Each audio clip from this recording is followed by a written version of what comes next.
And welcome to Media Mash tonight, the Tucson edition. We expose the most outrageous examples of how the mainstream media is trying to put its liberal spin on the tragedy in Arizona. And back with us to go through this week's material is the president of the Media Research Center, Brent Bozell. Brent, look, here we have, let's see, a pot-smoking, skull-worshipping atheist who reads the Communist Manifesto. So I'm going to play... Typical young conservative. Exactly. Okay. And so I'm going to play some examples of left-wing, hateful, vitriolic rhetoric against Michelle Bachmann, Rush Limbaugh, Dick Cheney. And then let's say if we came to the conclusion that they did, wouldn't we be able to say they were responsible for what happened in Tucson? Let's roll the tape. So, Michelle, slit your wrist. Go ahead. Why not? Yeah, if you want to, or you know, do it. It's all a benefiting. Move that knife up about 2 feet. You know what I mean? Start right at the collarbone. Rush Limbaugh is beginning to look more and more like Mr. Big, and at some point somebody's going to jam a CO2 pellet into his head, and he's going to explode like a giant blimp. The Republican Party needs to be executed. Rush Limbaugh needs to choke to death on his own fat. The Republican Party needs to be beheaded. It needs to be taken out on some dark moonless night in the middle of a cornfield and decapitated. Rush Limbaugh and... Well, the moment the fat guy refused to share his drugs... Right, you mean the OxyContin that he was... Yeah, exactly. You know, that stuff's good. Why couldn't he croak from it instead of Heath Ledger? You damn right Dick Cheney's heart's a political football. We ought to rip it out and kick it around and stuff it back in him. Now, I don't blame anybody except the person responsible, Brent, but... If we took this rhetoric and said, well, wait a minute, this guy was a radical left-wing atheist, skull-worshipping Communist Manifesto reader, isn't that the same argument they're making? Isn't it remarkable, Sean, that this happened on Saturday? It's now been almost a full week, and we've heard nothing but attacks on conservatives, as if conservatives had anything to do with this. And this is coming from liberals. Where were they, Sean? To your listening audience, I'm asking you right now, have you ever heard any reporter who this week has been denouncing conservatives denounce these examples that Sean Hannity just played on his show? Go back to Nina Totenberg, wishing for the death of Senator Jesse Helms, or his grandchildren from AIDS. Julianne Malveaux, hoping that Clarence Thomas would die.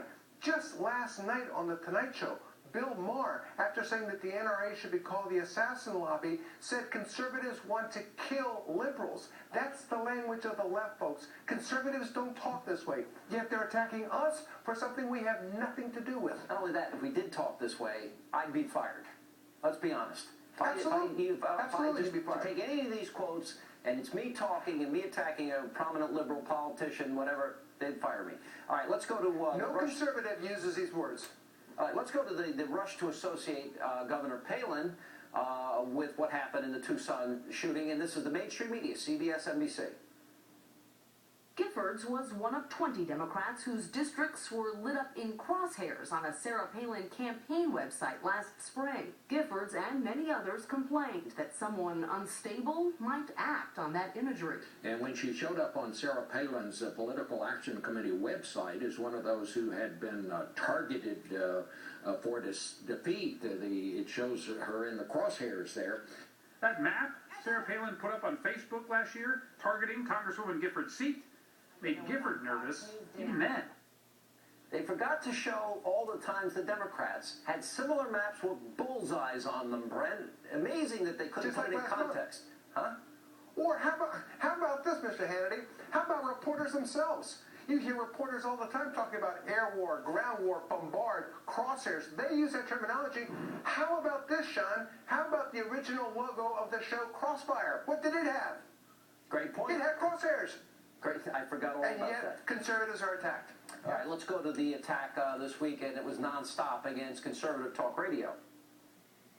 This is what happened in Tucson, the result of the mean and hateful tone that now marks our modern politics. People like Mark Levin or Michael Savage, for example, who every time you listen to them are furious at the left, with anger it just builds and builds in their voice, and by the time they go to commercial, they're just in some rage every night with ugly talk. Some are questioning whether the increasingly angry tone in politics could have contributed to a culture of violence.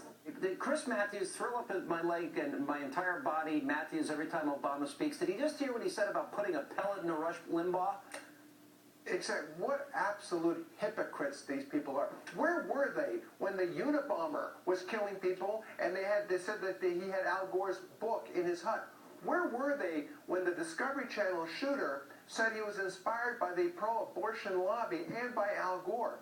Where were they with a guy who flew his plane into the building in Austin who said he was an avowed Marxist? Where are they? Where were they when you had so many people marching in the streets saying Bush died, Bush lied, thousands died? Where were they then? And one more thing, Sean. Here's something really interesting. You know what his friends say? This man never listened to talk radio. Fact. Or watch the news.